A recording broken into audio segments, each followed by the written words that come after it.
Tidak perlu orang saya bergelar profesor doktor untuk menyatakan tidak terbukti. Dan kami sangat terkejut sikap daripada Ketua MK. Di putusan 90, Ketua MK Pak Soehartoyo yang sekarang ini adalah menolak permohonan itu.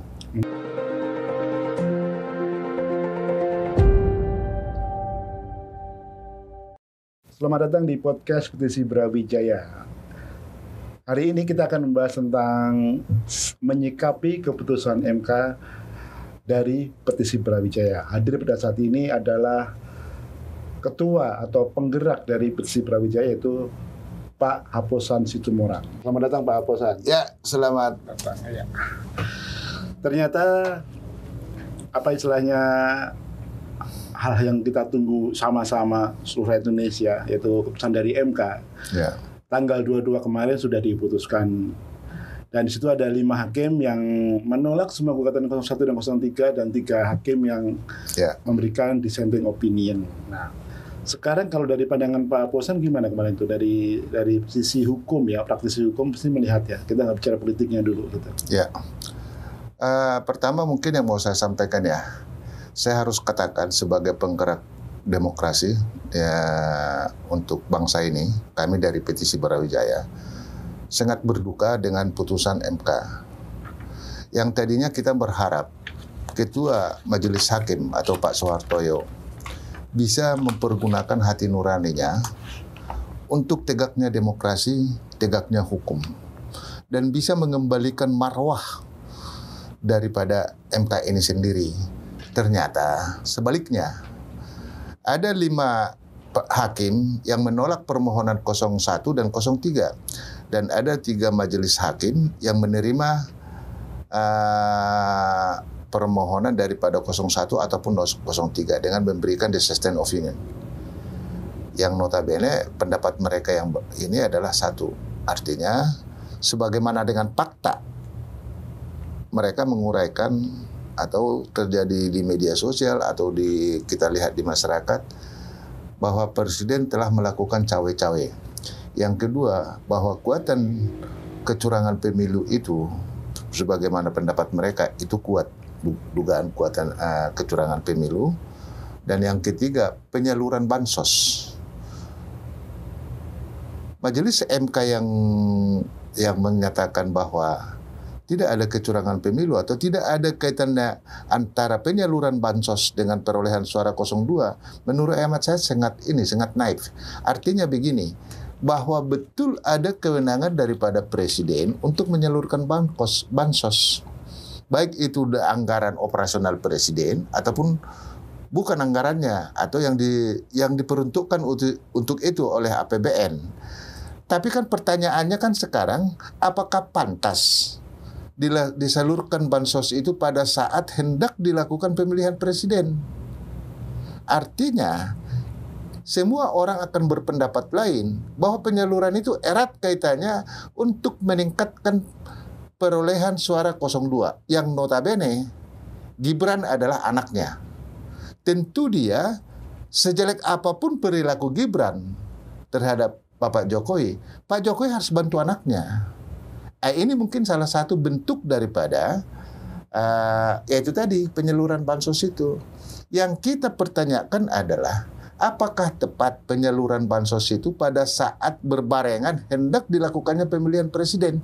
Itu yang jadi permasalahan. Namun Majelis MK yang 5 itu berpendapat lain, tidak terbukti katanya. Kalau menurut hemat saya sangat tidak perlu orang saya bergelar profesor doktor untuk menyatakan tidak terbukti. Tidak perlu. Cukup aja yang di pinggir jalan itu mengatakan itu. Ini yang kita sangat sesalkan. Jadi bagi kami Petisi Brawijaya, ini adalah bisa kita bilang matinya demokrasi. Atau MK telah berperan aktif untuk mewujudkan demokrasi telah mati di Indonesia. Begitu sia-sialah perjuangan para reformis tahun 98 yang menggulingkan Pak Harto karena diktator, sehingga mulai dari situ terjadi suatu pemilihan presiden langsung, pemilihan segala macam dengan ya harapan kita jurdil. Tapi faktanya untuk kali ini sangat jauh panggang dari api. Kalau jauh panggang dari api, artinya kalau seandainya di sini ada panggang, di sini hendak mau dipanggang daging, di sini apinya, berarti kan nggak nemu itu. Berarti bisa-bisa nanti kan busuk itu dagingnya. Harapan kita nantinya bukan, ya ini akan terjadi. Nah itu. Jadi secara nggak langsung MK ini mendorong pembusukan politik demokrasi di Indonesia ya. Bukan hanya mendorong, mempunyai peran aktif. Peran aktif ya, melakukan pembusukan demokrasi ya. Indonesia.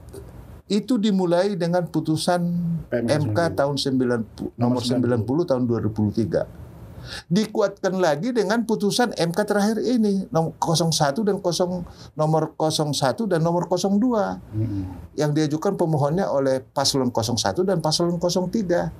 Sempurnalah sudah pembusukan demokrasi atau matinya demokrasi di Indonesia. Disempurnakan dengan putusan ini. Ya, jadi pembusukan demokrasi atas nama konstitusi. Atas nama konstitusi. Artinya indah kelihatannya, tapi malulah kita melihat diri kita sendiri. Kita ini sepertinya orang bodoh semua. Sepertinya mereka orang pintar semua. Ya toh? Nah, kita bukan faktor, artinya mungkin karena kita dukung si A atau dukung si C. Bukan itu masalahnya. Yang kita perjuangkan adalah saat ini adalah bagaimana tegaknya hukum, tegaknya demokrasi. Itu harapan kita tadinya. Dan kami sangat terkejut sikap daripada Ketua MK. Di putusan 90, Ketua MK Pak Soehartoyo yang sekarang ini adalah menolak permohonan itu. Membelot berarti dia. Kalau dibilang membelot, ya mungkin membelot. Kita tidak tahu apa sebab. Sehingga tidak disalahkan masyarakat menafsirkan lain bahwa persidangan di MK adalah suatu drama. Itu tidak bisa disalahkan. Artinya apa? Ya seperti itu tadi. Soehartoyo, Ketua MK, dalam putusan 90 memberikan pendapat yang berbeda dengan Paman Usman. Ternyata dalam putusan nomor perkara 01 dan 02 PHPU bahwa dia menguatkan putusannya Anwar Usman, menyempurnakan untuk matinya demokrasi. Itu yang harus diingat. Gitu. Jadi kan ada yang mengatakan beberapa pakar hukum HTN kalau 5 hakim ini hanya memutuskan berdasarkan hukum ansih gitu. Tapi kalau yang 3 yang dissenting opinion itu mereka mengatakan mereka menggunakan etik dan hukum juga. Jadi beyond the law gitu. Betul nggak kayak gitu ya? Ya, sekarang pertanyaannya kalau kita bicara masalah hukum segala macam, gitu, ada peradilan tata usaha negara, ada peradilan umum segala macam. Buat apa itu MK? Artinya mereka diberikan kebebasan untuk menafsirkan suatu undang-undang, permohonannya segala macam.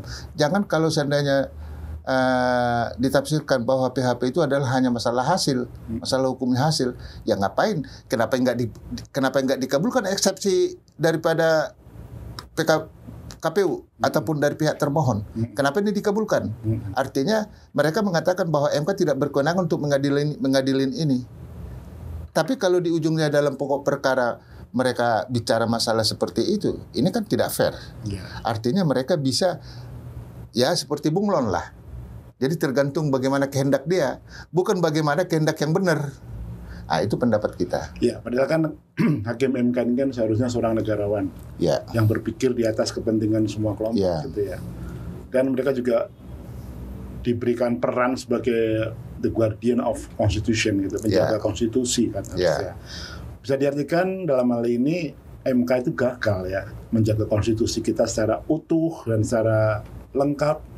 Karena kan dalam pemilu itu kan di Undang-Undang 45 kan sudah dijelaskan harus fair, adil ya seperti itu. Berarti MK gagal ya gitu ya. Kalau dikatakan gagal mungkin ya. Kalau gagal ini kan ada upaya di luar sepengetahuan mereka tidak tercapai. Kalau pengertian gagal misalnya gagal bermain sepak bola, gagal menang dalam sepak bola misalnya. Gagal mainkan peran sebagai penjaga konstitusi. Ya itu makanya itu saya bilang kalau dikatakan gagal mungkin terlalu ini mungkin terlalu indah mungkin ya. Oh, terlalu indah ya. Kalau menurut hemat saya, apa kata yang tepat itu? Mereka ikut berperan aktif merusak demokrasi. Bukan gagal. Kalau gagal ini ada unsur yang tidak diketahui. Ini mereka semua ahli kok. Gelarnya profesor, doktor, MH dan lain-lain. Ya. Dalam teori akademik ini adalah gelar-gelar terhormat kan. Iya, betul. Gelar-gelar orang pintar lah. Tertinggi dalam akademik. Tapi faktanya baru kita lihat kalau gagal kan artinya ada hal-hal yang menurut hemat saya kalau gagal itu ada hal-hal yang tidak diketahui. Ya toh? Ini semuanya diketahui kok sama mereka. Iya kan? Jadi kalau bisa kita bilang beda halnya dengan para pengacara ya, avokat. Avokat akan melakukan suatu pekerjaan itu by order. Ya toh? Pengen sekelinya adalah begini. Maka dia akan menyusun suatu dalil, menyusun suatu pendapat hukum yang sesuai dengan keinginan kliennya. Banyak begituan pengacara dan itu mungkin dipraktekkan di MK. Ini kan hakim mereka. Mereka harus menegakkan undang-undang sesuai dengan tujuan daripada kenapa MK dibentuk oleh semasa kepresidenan Ibu Megawati Soekarno Putri. Untuk mengawal konstitusi kita. Apakah suatu undang-undang itu benar cocok atau tidak. Jadi diberikan kepada kebebasan kepada masyarakat untuk menguji suatu undang-undang. Apakah undang-undang ini bertentangan dengan hak asasi orang atau bertentangan dengan Undang-Undang Dasar 45? Ya kan gitu. Tapi faktanya inilah mereka tidak laksanakan. Kalau dibilang gagal enggak, tidak tepat. Mereka tidak mau melaksanakan. Ya betul. Mereka ya kan? Kalau gagal itu mereka tidak mampu. Ada ketidakmampuan. Ini mereka mampu kok. Tapi kita tidak tahu apa sebenarnya yang dibalik semuanya itu. Apakah memang mereka tersandera oleh suatu kasus?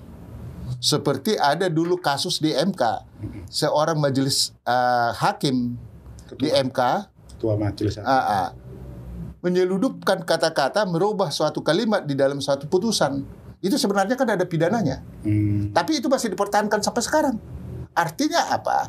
Bahwa hakim-hakim di MK ini tidak steril.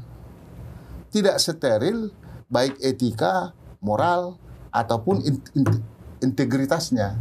Ini yang kita sangat sayangin. Gitu loh. Tapi ada juga yang mengatakan bahwa cara hukum acara di MK itu katanya yang sekarang ini disamakan dengan yang di Mahkamah Agung gitu. Oh itu berbeda. Ya. Kalau caranya peran hakim yang 5 ini menyamakan seperti itu gitu. Ya itu kan mungkin ada persamaannya, mungkin ada yang dipakai, tapi mungkin ada karena MK itu kan peradilan tersendiri, peradilan khusus lah kita bilang ya. Jadi kalau dipersamakan dengan itu enggak lah. Kalaupun seandainya dipersamakan itu, ya artinya kan hakim dengan jubahnya yang maha agung itu harus menegakkan keadilan, harus menegakkan hukum untuk tercapainya suatu keadilan, ya kan gitu loh. Mereka kan diberi kebebasan. Mereka adalah orang-orang yang menentukan keadilan tanpa tekanan. Itu sebenarnya yang harus menjadi pegangan mereka. Ya, tapi mereka tidak bisa memenuhi amanat undang-undang itu ya. Ya, mereka bukan tidak bisa memenuhi, itu beda. Tidak mau memenuhi. Tidak berkenan untuk memenuhi, tidak melaksanakan. Itu harus kita pisahkan gitu loh. Jadi kita harus juga bisa dalam diskusi-diskusi, tidak memenuhi segala macam. Saya katakan bahwa Majelis Hakim Mahkamah Konstitusi tidak punya niat yang jujur, tidak punya niat yang tulus untuk memperbaiki hukum di Republik ini, untuk tetap menegakkan demokrasi di Republik ini, khususnya masalah Pilpres tahun 2024. Ya.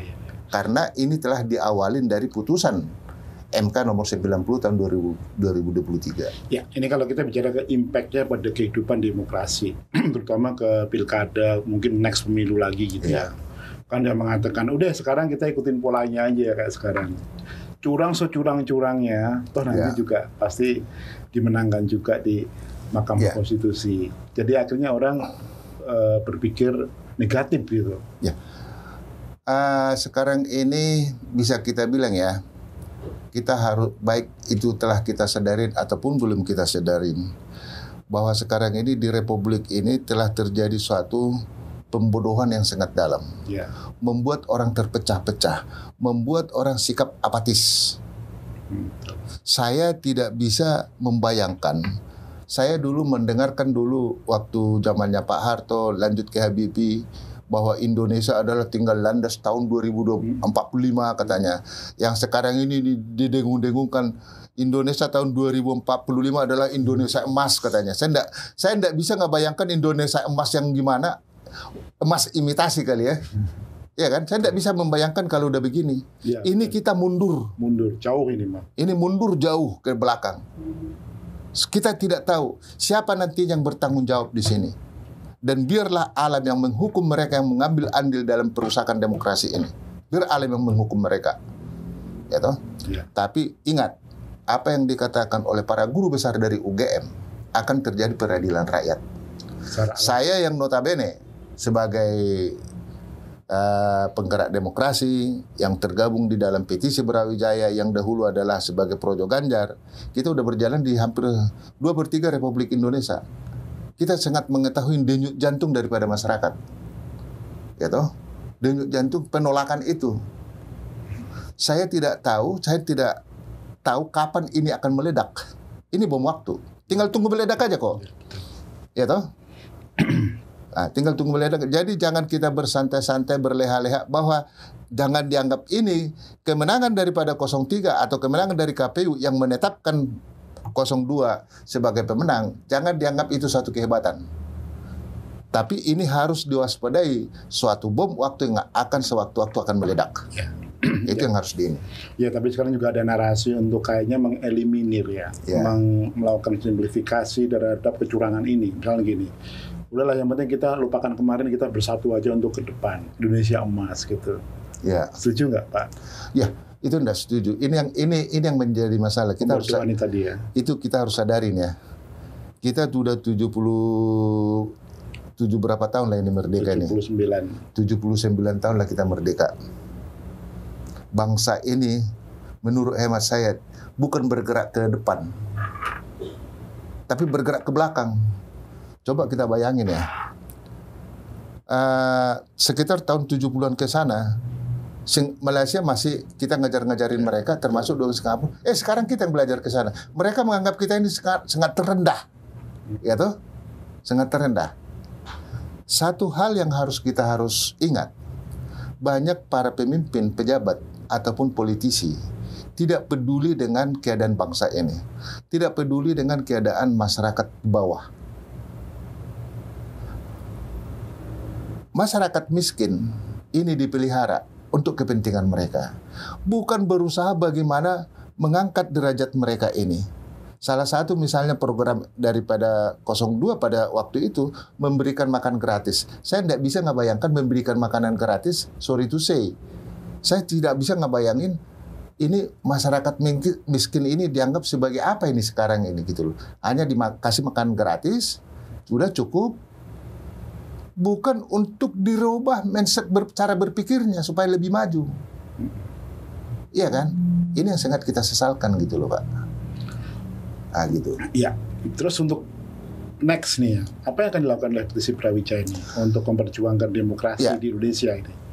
Kita sudah kemarin begitu ada putusan MK, kemarin kita kumpul, kita udah sepakat bahwa kita akan tetap bergerak, kita akan menentukan, kita nanti akan berkumpul secara keseluruhan untuk menentukan langkah kita berikutnya. Yang pasti, kita tidak akan pernah diam. Kami hanya meminta kepada Bapak Mahfud, Profesor Mahfud, kepada Bapak Ganjar, ataupun mungkin kepada Pak Muhaimin Iskandar, bahkan mungkin kepada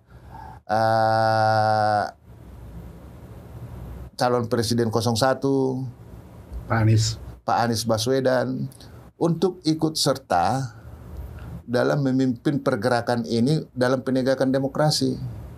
Kami dari petisi Brawijaya telah berikrarkan diri akan tetap bersama-sama dengan Bapak Ganjar ataupun Pak Mahfud untuk bersama-sama menegakkan demokrasi. Itu akan kita lakukan. Dan kami tidak akan pernah berhenti. Kami ada di semua daerah. petisi Brawijaya saat ini sangat cepat penyebarannya akan tetap bergerak. Ya. Sekarang tadi berkaitan ke MK lagi nih. Ya. Sikap petisi Brawijaya terhadap lembaga penjaga konstitusi ini menurut petisi Brawijaya gimana? Menurut Pak Posan? Saya begini ya, dengan melihat kondisi sekarang ini, saya hanya berpendapat ya. Satu, ada dua kemungkinan. Lebih baik itu bubarkan MK. Bubar ya? Bubarkan aja. Kalau begini kondisinya bubarkan aja. Menghabis-habiskan anggaran negara. Menurut hemat saya ya. Jadi jangan dianggap ini suatu karena suka masalah tidak suka. Ini masalah penghematan anggaran. Ngapain kita buat yang gitu-gituan? Toh juga hukumnya tidak dibenarkan, tidak dijalankan dengan benar. Menurut hemat saya. Kedua, kalaupun tetap MK itu harus dipertahankan, alangkah baiknya pemerintah ke depan atau siapapun itu atau DPR harus merubah undang-undangnya agar majelis-majelis hakim yang mengisi di kursi-kursi itu ya. Majelis hakim di MK dipilih dari perguruan tinggi, dari guru-guru besar yang punya integritas, yang punya etika, yang punya moral. Kalau bisa dari karir hakim tidak perlu dimasukkan, dari unsur politik tidak perlu. Karena ini menurut hemat saya, ini sudah nggak steril. Menurut hemat saya sudah nggak steril. Jadi lebih baik sebenarnya, karena ini adalah menyangkut masalah benteng konstitusi kita, alangkah baiknya diisi oleh orang-orang ahli tata negara, ahli tata usaha negara, atau ahli hukum setidak-tidaknya, dari perguruan tinggi dengan catatan mereka memang benar-benar mengabdikan hidupnya sebagai pengajar. Jangan tiba-tiba dia, karena banyak sekarang ini teman-teman advokat jadi profesor penghargaan atau profesor apa, jangan itu. Jadi yang benar-benar dia seorang pengajar, karir pengajar. Alangkah baiknya itu yang menjadi mengisi hakim-hakim konstitusi. Jangan, kalau bisa dari hakim karir jangan. Dari politisi juga jangan. Karena apa? Kalau khususnya dari politisi kita bilang, ya, sorry to say lah. Saya sih hanya beranggapan banyak politisi di Indonesia sini, menurut hemat saya, mulutnya yang benar. Tapi aksinya enggak. Tapi perbuatannya tidak benar. Banyak. Ya kan, contoh. Karena ada dulu dari unsur politis, ketua MK yang ditahan. Karena melakukan suatu dugaan tindak pidana atau tindak pidana. Dan yang lain-lain. Itu dari unsur politik. Jadi alangkah baiknya DPR yang akan datang merubah itu undang-undang MK dan menentukan secara limitatif bahwa hakim MK diisi oleh orang-orang dari guru-guru besar hukum dari berbagai universitas yang ada di Indonesia, dengan catatan bahwa mereka-mereka itu memang benar-benar berkarir di bidang pendidikan. Bukan menjadi guru besar karena keahlian dia seketika. Karena banyak sekarang ini guru besar karena keahlian dia. Contoh misalnya, dia seorang latar belakang advokat karena dia ahli bla bla bla, perguruan tinggi membuat dia menjadi guru besar di situ. Jangan modelnya gitu. Atau seperti dia dari hakim karir, sekolah pendidikan ini bujuk punya bujuk, jadilah guru besar di salah satu universitas. Iya, banyak. Jangan banyak yang gituan. Jadi bukan itu yang kita maksud. Guru besar yang benar-benar berlatar belakang pendidikan. Karirnya memang pendidikan. Di pendidikan. Itu keinginan kita. Ya, ini mungkin pertanyaan terakhirnya. Ya. Kira-kira bagaimana caranya tetap mengobarkan api ini supaya bergerak sampai akhir gitu? Ya. Karena kan sekarang namanya godaan untuk dipepet-pepet supaya udah kamu ikut aja kita, itu kan banyak sekali kayaknya. Masalahnya sekarang ini kan masalah integritas. Sama halnya kalau saya lihat ya teman-teman di petisi Brawijaya, khususnya juga saya tidak tergoda dengan uang. Saya butuh uang. Tapi saya tidak tergoda dengan menerima uang yang bukan hak saya. Saya tidak tergoda menerima sesuatu karena saya mungkin jadi ketua salah satu ormas misalnya, atau penggerak daripada petisi Brawijaya, lantas saya memperoleh uang. Saya nggak tertarik yang gituan. Saya tertarik mendapat uang itu hasil jeripaya saya gitu loh. Karena saya latar belakang saya seorang lawyer, seorang advokat, jadi saya mau mendapat uang itu dari profesi saya, bukan mendapat uang dari penghargaan yang tidak patut. Itu saya tidak mau. Dan pada umumnya teman-teman saya di petisi Brawijaya ataupun di Jakarta ini ataupun di berbagai daerah, kita punya prinsip yang sama. Jadi kami tetap akan bergerak mengobarkan demokrasi, untuk mengobarkan penegakan hukum untuk tegaknya demokrasi. Kita ingin demokrasi di Indonesia ini dapat berjalan dengan baik. Ini bukan untuk kita, tapi untuk anak-anak kita, untuk cucu kita. Kita tidak bisa ngebayang apabila di zaman modern ini, zaman canggih sekarang ini, ada suatu negara yang tidak demokratis. Ya toh? Permintaan kita kepada penguasa yang akan datang, janganlah menyebarkan ketakutan. Jangan menyebarkan ancaman. Karena yang saya lihat sekarang ini banyak menyebarkan ancaman. Ya kan gitu. Mulai itu yang kita artinya adalah kalau memang seperti yang kata Pak Prabowo bahwa dia mau membangun negara ini, ya udah, bangunlah negara ini, jadikanlah menterinya orang-orang yang mempunyai latar belakang, yang punya niat untuk membangun negara ini. Jangan berikan kekuasaan itu kepada orang karena kedekatan. Jangan berikan kekuasaan itu kepada orang tertentu karena untuk balas budi.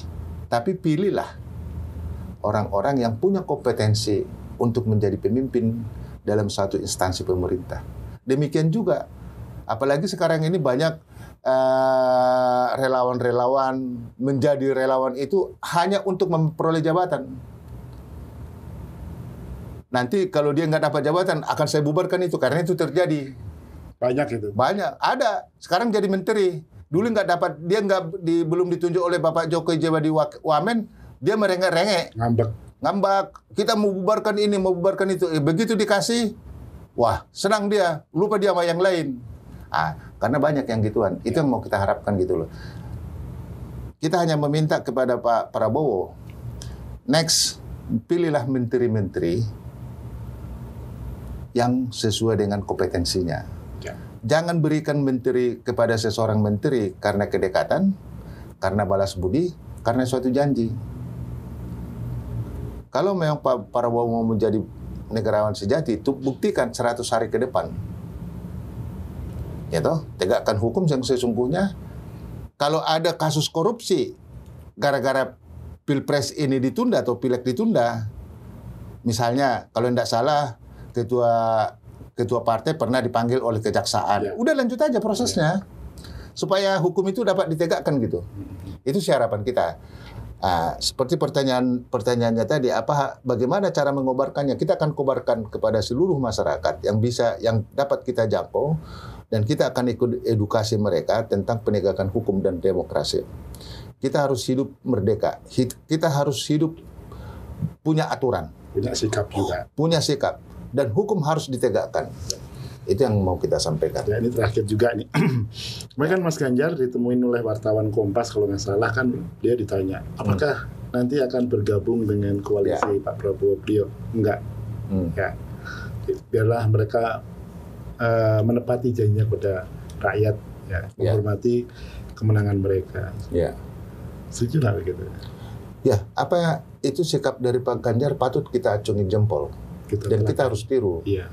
Artinya bahwa Pak Ganjar dulu calon presiden tujuannya memang mau mengabdi, bukan untuk mau memperoleh kekuasaan, jadi jabatan. Ya, artinya dia berseberangan pada masa yang lalu, dia berseberangan dengan paslon 02 karena tidak sesuai dengan visi misinya. Itu perseberangan namanya. Dan saat ini putusan MK yang terakhir menyatakan bahwa dia sebagai pemenang. Dan Pak Ganjar memberikan penghormatan untuk itu. Dan Pak Ganjar menolak untuk diberikan jabatan. Harus kita acungin jempol. Saya salut sama Pak Ganjar. Dan saya tetap berikrar berserta teman-teman petisi Brawijaya untuk tetap bersama Pak Ganjar dalam penegakan hukum dan demokrasi, serta mengambil peranan mengurangi kesulitan masyarakat, khususnya pengadaan sembako, dan membantu mereka. Itu akan kita lakukan. Ya, terima kasih Pak Bosan. Terima kasih dan selamat malam. Brawijaya. Oke, semoga apa yang kita bicarakan ini menjadi inspirasi buat teman-teman yang lain yang saat ini masih bingung bagaimana menyikapi keputusan MK. Ya, semoga apa yang terjadi saat ini masyarakat bisa menahan diri dan belajar dari semua peristiwa.